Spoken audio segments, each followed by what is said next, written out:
Welcome to the Send More Offers Real Estate Show with Brandon Barnes, showing you how to do wholesaling deals consistently without having to go on seller appointments. Learn the key tips and strategies that Brandon's students use to find deeply discounted properties that are pennies on the dollar, all while avoiding wear and tear on their vehicle, body, and freedom. Whether you're looking for your first deal or your next deal, it's time to send more offers with your host, Brandon Barnes. Hi, Jantzen. I'm super excited to have you on the show today. Yeah, thanks for having me, Brandon. I'm excited. Yes. And we talked pre-show, but you're one of a select few note investors that I know. And I'm glad to have met you. And I'm super excited to hear about this because, in essence, you've talked about, retiring on interest, note investing, flipping paper at a early age, which blows my mind because I'm over here working on houses and stuff like that. But I really want to hear exactly what that means to you and how you're able to do so. So let's just dive right in. Yeah, let's do it. And first of all, thank you so much for just the whole housing world. Without people like you, without my land flippers, house flippers, commercial developers, we don't have a job. So yeah, it's a perfect partnership. Yeah. So did it start with note investing or did you start off flipping houses? Good question. And so my background, I'm a corporate girl. I was climbing the corporate ladder. They got me right out of college and I fell in love with that whole world. So that was really my main gig. And I actually worked for the third largest financial services institution in the US. So my whole world has been suit and tie, computer. That's where I was. I was on a management track, but, and I loved my job. I had fun doing it, great people. But the more success I was getting in my day job, the less I was actually being a good wife. I was a terrible mom, if I'm going to be totally honest. I really lived for the work. So that's when I started to kind of feel that tension between my passion and my responsibilities and really my passion as a good wife and a good mom too. So for me, real estate was more about passive income than it was about the excitement of the granite countertops. So passive income was really my game from day one. Yeah. Nice. So how did you get into it? Because note investing is, I'm assuming that you got a feel for what this could be through your corporate experience, or am I wrong? Did you kind of go into real estate investing associations and hear about it? What was the beginning for that? So it's really funny that you say that there's a connection between my corporate world and real estate because it could not be more true. So with passive income as my goal, I was interested in rental properties because I thought that's how you create passive income. That was my only exposure to it. So we read this little known book. I'm sure you've never heard of it, called Rich Dad, Poor Dad. Right. We read that. My husband read it. And we're like, okay, rentals is how you got to do it. So I ran to YouTube University to get educated on how I'm going to do this. They said, go to Craigslist. I went to Craigslist. They said, call whoever you hear. And I call whoever you see. And I called whoever I saw. And it's so funny. I'm on the phone with my husband. It was a fourplex in our city. I'm on the phone with a guy on the other line. My husband's like, you don't know how to buy a fourplex. I'm like, the guy on the other end of the phone probably does. So we were just figuring this thing out. So we got our fourplex. We had done all of our research, right? We got our hard money lender online. We took a loan from our 401k for the down payment, the rehab budget, and all of that. So we were, doing everything that we knew how to do. And then 3 days before my deal was about to close, my hard money lender backed out.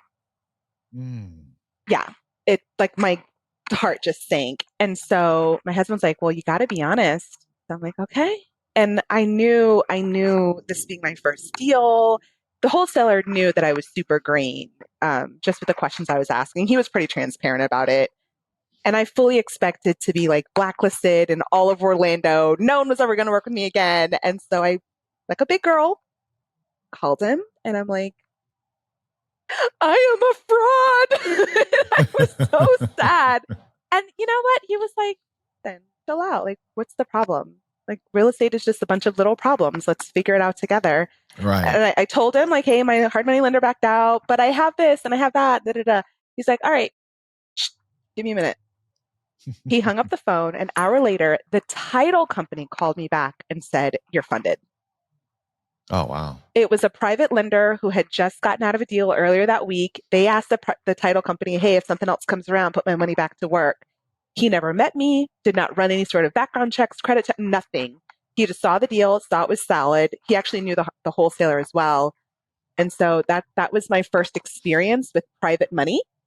And it was just a total blessing. But what's crazy is like for my first deal, being a fourplex, I'm dealing with evictions for the first time, interviewing property managers for the first time, managing contractor schedules and material delays, all for the first time, driving myself crazy. But at the end of that process, I was cash flowing $1,000 a month. And I'm like, not too bad for my first one. Right. But what's crazy is I'm sitting over here dealing with all these headaches for $1,000 a month. And my private money lender was getting $1,800 a month. And all they ever had to do was write a check. Wow. For real? Right. So I'm like, for my very first deal, I was like, okay, I don't know how, but your girl's going to get on the other side of that fence. Yeah. So yeah, that was my first experience with private lending, just on the borrowing side. Yeah. I mean, people would take that $1,000 cash flow, easy, because I think, a lot of folks that are into the lease option, seller finance game, they're looking at like $300 to $500 cash flow. So that's still a great deal for your first deal. And I'm just going to assume here that your exit strategy was to turn it into a rental. Yep. And then just buy and hold and then move on to the next one. Yes. How did that translate? How did you transfer from that to then note investing? Was it just the very next deal you said, hey, I'm going to try to get on the other side of this fence? Or did you have a few more deals in between? Good question. So in my head, like in order to be a note investor, you needed 300,000 because that's what my, lender had given me. So your girl was not ready for that. So it was a few more deals before we got there. So I bird out of that one. We got a 5-plex, bird out of that one. Eventually ran out of access to the institutional capital. So we figured, okay, we have to do what everyone else is doing in real estate. I guess we're going to become flippers. But the idea was never to flip for the sake of flipping. Like it was to flip to get cash to buy passive income. That was always the goal. And so it's funny you mentioned it, my RIA. So we went to our RIA meeting to figure out, okay, who are we going to learn from? Because I want to buy my way to expertise. I don't want to spend too much time because I don't have time. Like I was a new mom. I need to just buy my education. Yeah.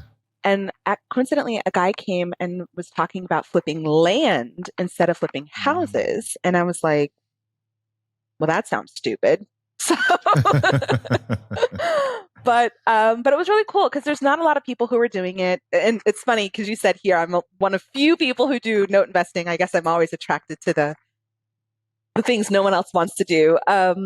But in land flipping, getting the deal is a little bit easier. I would say much easier than getting a deal in the housing world.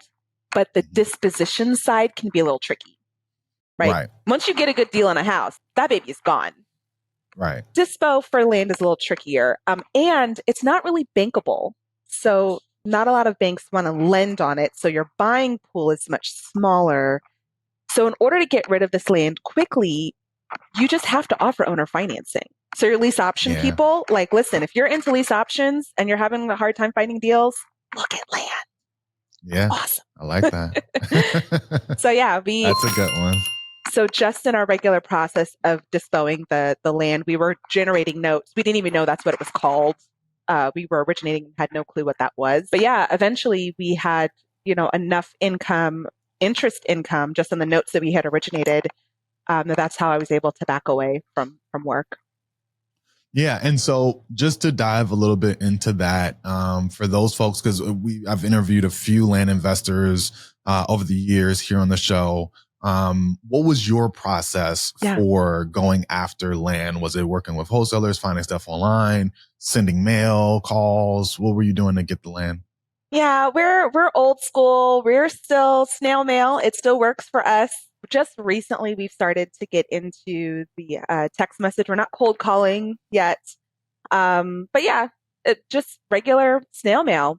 And wholesalers that I've found on land are usually looking at the numbers from a house perspective. So, for example, on a house, you're looking at like 70%, like 70% is your maximum allowable offer, right? In land, it's closer to like 50% is the max, and we try to buy around 30 to 40% of the market value of the property.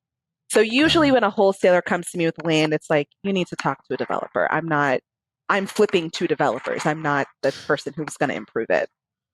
Right. And so in land, right, you have the two different, it's more than two, I'm sure, but are you talking in-town lots that are going to be built new construction? Or are you talking rural agricultural land out, you know, in the boonies? Like what type of land are you talking about? I'm looking for the type of land that makes me money.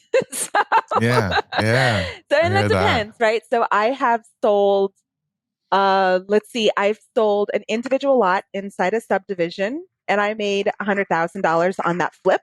I have sold a 16-acre subdivision development. It was already platted, laid out. It was actually phase 2 of an already established subdivision. Everything was approved by the county, and I made $40,000 on that one. So bigger does not necessarily mean better. So for me, I'm always interested in where are the deals, and that's what I go after. The only land I really don't touch is income producing, like farmland. That's just a whole different model. Got it. So the note investing is more so buying and acquiring land or property, let's just say, and then, you know, selling it, dispositioning the property through a note. So a seller finance note. That's more so the type of note investing that you're primarily doing. So that's on the origination side. And in my land business, yes. But what was happening, that would be great if every single buyer wanted financing. But we are expensive. So our notes are generally written at 12.9%, which is not cheap money. So if, you know, my buyer has access to their own cash, they can get a HELOC for a whole lot less, friends and family, whatever.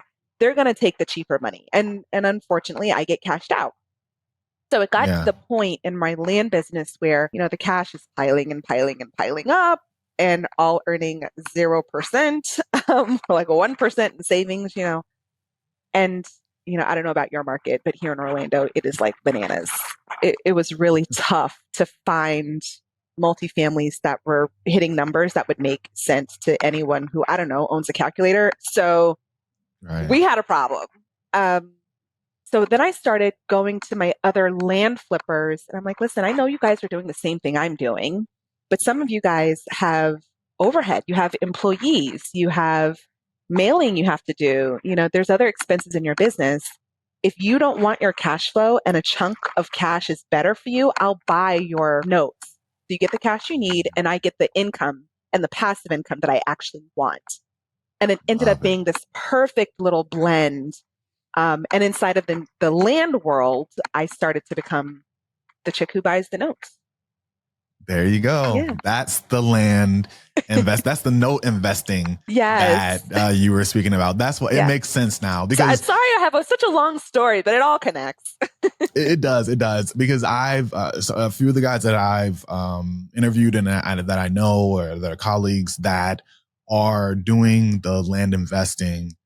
They're selling, you know, rural land for folks that just want to enjoy, you know, a piece of property, maybe camp on it, glamp on it, whatever, hunt on it. And they're selling and creating these notes that are like reasonably priced for the average person to be able to, own that land and pay small Yeah. notes. But it sounds like you were kind of selling the land and the land notes to developers. So, maybe, some bigger parcels or even smaller parcels where a developer wants to come in and do a project on that land. Is that correct? Yeah, absolutely. And it Okay. depends. Usually developers have access to capital that's much better than our 12.9%. So those are my worst offenders. They are going to pay cash, my developing friends. Got it. But it's more the regular working class Americans who they want this dream of land ownership and the banks aren't helping them. So that's an Mhm. opportunity for us to help them. Got it. So it started with houses, then it went to land investing, and then now you're reaching out to other land investors Yes. and purchasing their notes, cash, Yeah. and then creating that residual for yourself. Yeah, absolutely. And Got it. So that's fun to me. yeah, no, it's very interesting. It's very savvy, very smart. It's definitely even a smaller niche. It's niched down from the average land investor, and I really like the model. But my question, and I'm curious about, is now how you're marketing. Yeah. Are you nationwide? Are you looking just in your backyard? How are you finding these other land investors at this point? Yeah, that's an excellent question. So I work with a lot of the land coaches, and I just let them know that I'm out there and that my services exist. So really, that's been my primary market is just working with other influencers. And Love it. it's kind of crazy because at least for me, once I opened that teeny little door, it's like the floodgates came flying. It's so I'm not actively mailing or anything. I just let people know that I'm here. And so far, that's kept my pipeline pretty darn full. Yeah. I want to break down two things. One, going back to when you were mailing for the landowners Yeah. and what that looked like, how you pulled the list, et cetera. But then two, when you're creating the notes for the other land investors, what is your process there? What are the parameters? How do you go about figuring that out? So you can kind of take either one, but I'm curious both of those lanes. Yeah. I'll say this. So when I purchase notes, there's a lot of different strategies in notes, and there's other great people who can spend forever going super deep. But I'll tell you my main strategy. So I know land like the back of my hand, which is why I'm only going to buy notes secured by that asset class. And I would say the same thing for anybody who's curious about notes. Start with what you already know. If you're comfortable with houses, buy notes secured by houses. At the end of the day, if that note does not perform, if the borrower stops paying, your security is that underlying asset.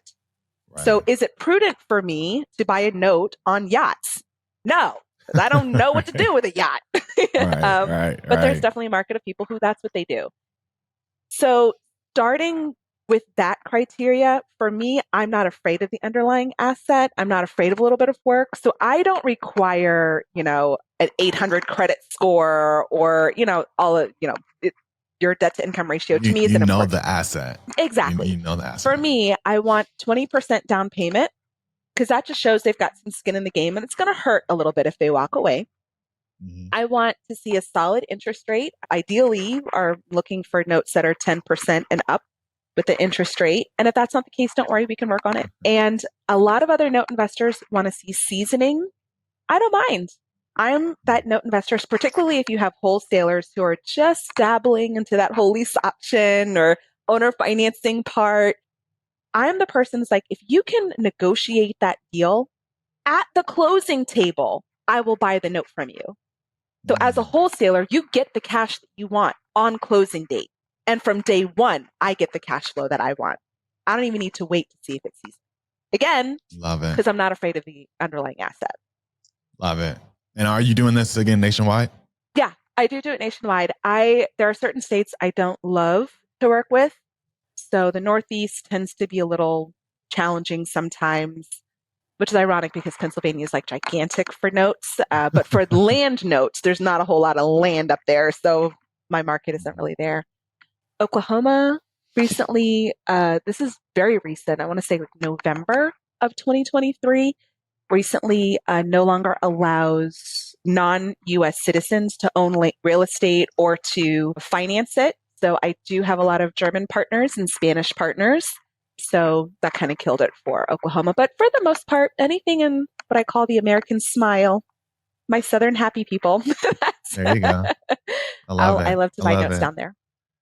Awesome. And then you mentioned really understanding the asset class. So just was learning land, learning about land and what to be able to do with it in a pinch.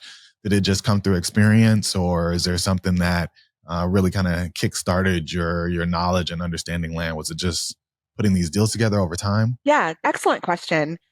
So I'm sure I'm not the first person to say this, but there's really two ways to learn. It's either time or money. And I'd already said I didn't really have a lot of time. So I like to buy expertise from other people. So I invested with Jack and Michelle Bosch, which are an amazing couple out of Phoenix, Arizona. So they have their land profit generator. And that's how I got my education on the land side of the business. You were explaining how I got you learned educated. it. Jack and Michelle Bosch, great couple. They taught you a lot. Yeah. And so, yeah, between that, mentors and experience, right? I'm sure you learned it very well. Yeah, just time and staying in the business and staying focused on one aspect of the business for a little while. I think actually it was our second real estate. Yeah, it was our second real estate deal is when we did our first, or our second land flip. I'll say that was when we did our first owner financing. First deal was we ended up getting it sold through a wholesaler, which is great. And the second deal was when the first time we did owner financing. So it happened pretty quickly, but again, we had worked with someone who had been there before. So it was just a matter of following their steps. Yeah. When did you start? When was that first or second land deal? Yeah. So at this point I cannot believe this. That was 6 years ago. Wow. It's crazy. Yeah. No, it still that's feels amazing. very new. Yeah. And then for the person that's out there, the particular type of investing that you're doing right now, what would you say that somebody would need if they want to follow in your footsteps to get started? They need so much capital? They need private investors? Could they just jump right into this? Excellent question. So don't make my mistake. I came into this thinking that you can only play the money game if you had 300, 500,000, $1 million. That's not true. There are note deals right now for $5,000. I mean, you can do this in a Roth IRA for your kids, and you can only give them like $6,000 a year. Let their money start earning in real estate now with these very small, very effective note deals, and just let that compile over time. Love it. Yeah. Love it. And so for the person that wanted to go out and do that, would you suggest they work with other land investors as well? Or would you suggest they start by going to the sellers directly and reaching out and doing some of the mailing? Great question. So I think experience is the best teacher.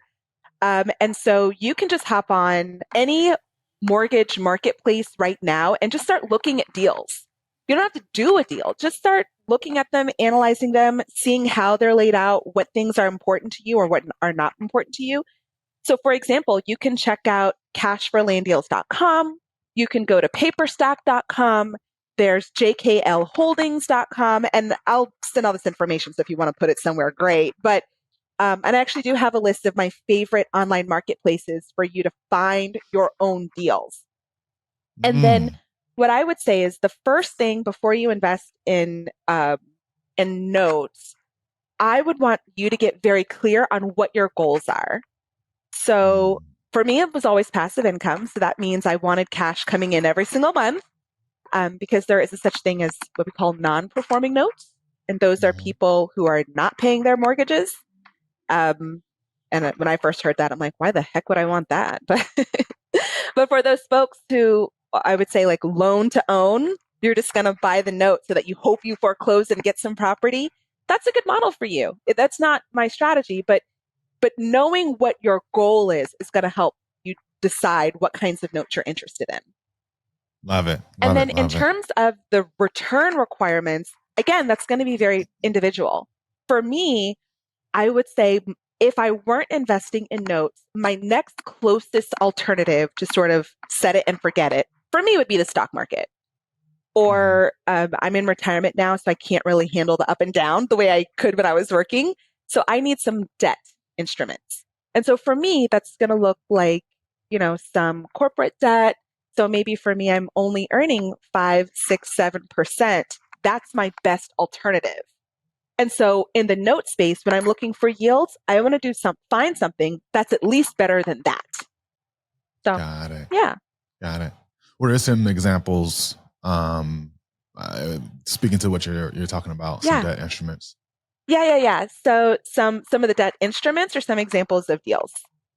No, debt instruments Debt that instruments. you were just referring to that are better than that kind of 5 to 7%. Yeah. So there's lots of debt out there. So on the stock market, or you can just go and find stuff online for, McDonald's is issuing debt. Your municipality, if they want to build some roads, they're issuing debt, right? So typically that debt is closer to the 4, 5, 6% range. Generally, the higher the interest rate, the more risk is associated with that entity. There's some killer deals in Puerto Rican debt right now. So, take a look at that. They're also not paying. So, consider that when you're taking a look. No, that's super helpful. It's just, I want to expand the minds of the listeners to see there's so many options and ways to make money out here. And going back to when you were originally reaching out to homeowners and you were sending snail mail. Walk us through that process because I know there's people that have different processes. I've heard of, finding all the tax delinquent land and sending them mail that already has an offer in it. I've heard of folks drilling all the way down to the zip code or the neighborhood where a land deal has already sold, and then just sending an offer based on that to everybody that owns land in that neighborhood. What was the way that you were going out and pulling the data, the prospects, and then mailing them? That's a really good question. So we actually do not drill down super deep. We'll look at a county that we first want to start with a market that's actually growing, because we're not limited to the market where we live. As long as you've got Google Earth, you can go check out the land. So as long as Google Earth is there, I have the potential to be there as well. So I want to find markets where land is popular and it's actually selling, because I don't want to get stuck in a bad market. It's really hard to fix a bad market. So first I look at the census data and I want to see, where are people moving? Then I check out those metropolitan areas. And let's say that there's a hot market, like I'm living one right now in Orlando, Florida, that's in Orange County. Rather than focusing directly in Orange County, because I want land, I'm going to go to the counties that are touching Orange County, and I'm marketing to those people. So that's my process. And in terms of drilling down on my list, I don't really focus on tax delinquent, divorced, how long they've owned the property, because what I found in land, because the taxes tend to be so low, I run into more families who are just grudgingly paying their taxes every single year just to avoid the fight at Thanksgiving. No one at the family wants the land, but Cousin Susan is going to pay it just to keep the peace. And when Cousin Susan finally gets my letter, she is grateful that someone is going to take this off her hands. Love it. And so just generally, county, you'll look at a growing county, you'll pull a list of all the landowners, mail the entire county. No other specifications. There is one thing in our business. We did have a really, some would say a good year. I would say it was the busiest land year that we had, which is not a lot. Like, it's just me and my husband and a couple of VAs. We don't have staff. But for us, we did 28 deals that year. And both of us were working full time. At that point, I had just had my second kid. It was crazy. And I'm like, we'll never do this again. So for us, we now only market to properties that are where there's a profit margin of at least $40,000. So for us, that means we're only marketing to properties that are worth $80,000 and above for vacant land. And like I said before, sometimes that's in a subdivision, sometimes it's in the boonies. We're just driven by value. Love it. I love that. I Yeah. love that. That's super insightful. Yeah. And then take us to the next step. Then, Yeah. you know, so you get them on the phone, they call you back. Yeah. How was that conversation? Are you, you know, and by the way, does the letter that you send, does it have an offer price already in it? Or are you just saying, hey, give me a call if you're interested in selling your land? Great question. It depends on the market. So if it's a market that we are sort of rooted in and we know the area well, we will go ahead and do blind offers. We generally only do that in specific neighborhoods, not in the whole county, because there's too much we don't know.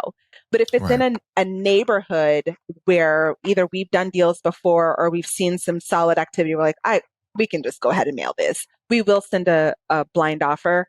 But because you can always change your mind. You can always, someone calls like, oh, I didn't know this, and do that.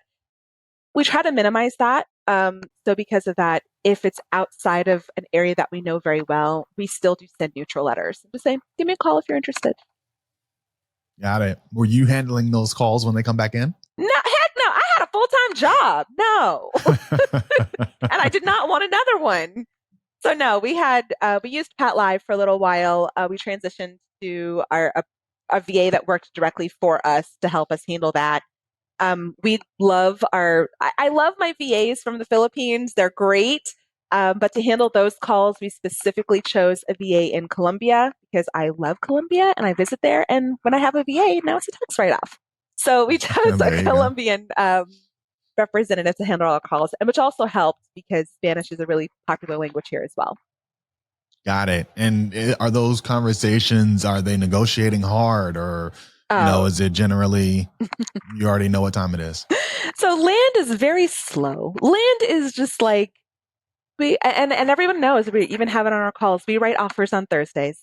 So thank you for your call. We'll get back to you on Thursday. And so that, because we wanted a business that worked around our lives, not the other way around. So no, it's, we write offers once a week. Yeah, that's it. You're crushing it. I love it. I love it. Great insight. Yeah. And I'm sure folks are taking a lot away from this conversation. Do you have a specific story or instance, exciting deals, kind of the deal diaries section, where you can kind of help us break down something that, a seller that you worked with ended up being a great situation? Any kind of crazy stories like that? Yeah, sure. So I'll walk through one of my deals from doing the land business, but then I'll also share some stuff if you don't want to be that active in real estate. You don't have to be as crazy as we are. Like, listen, my heart, I am a lazy investor. I want to speak to all of my lazy investors out there. So here, let me give you the deal. Okay. So we had a piece of property in Orlando. It was in a subdivision, awesome piece of property. Got it under contract. It was 5 acres, and got it under contract for $15,000. Wonderful.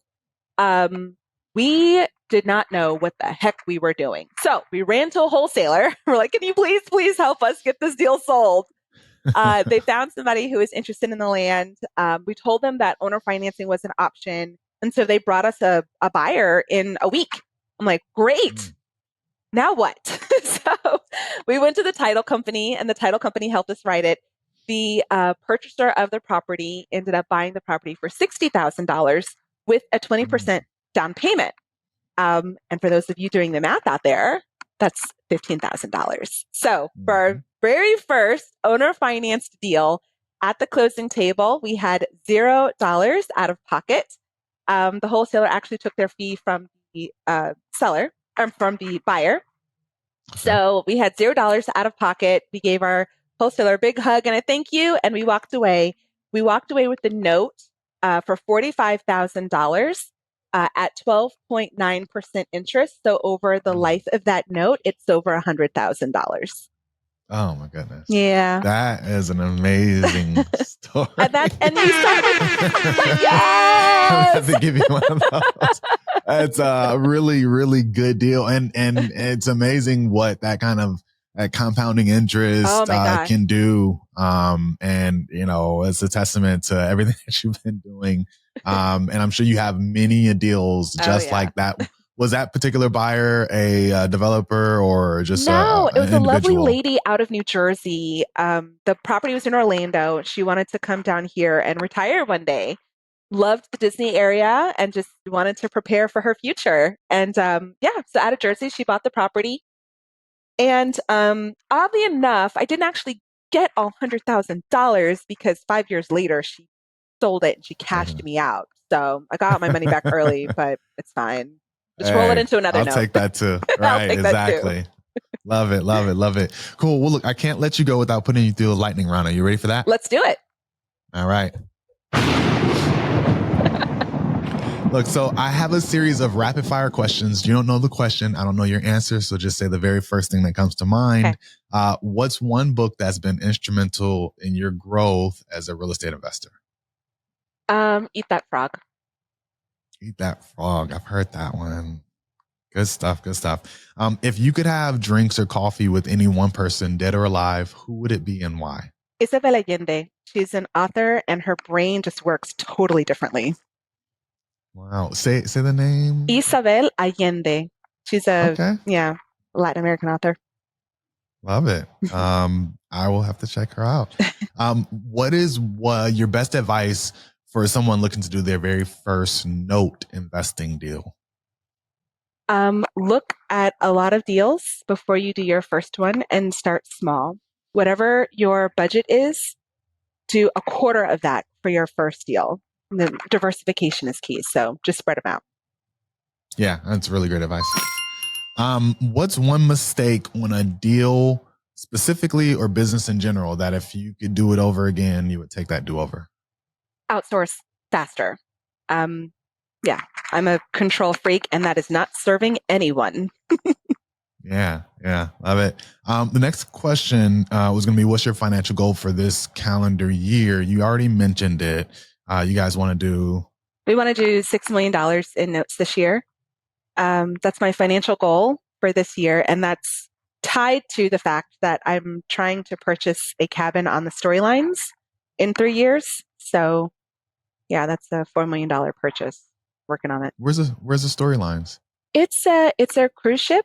So you'll live on a boat and it takes 3 years to circumnavigate the world. And they have an amazing world schooling opportunity. So my 7 and 9-year-olds will learn about the Roman Empire while standing inside of the Colosseum.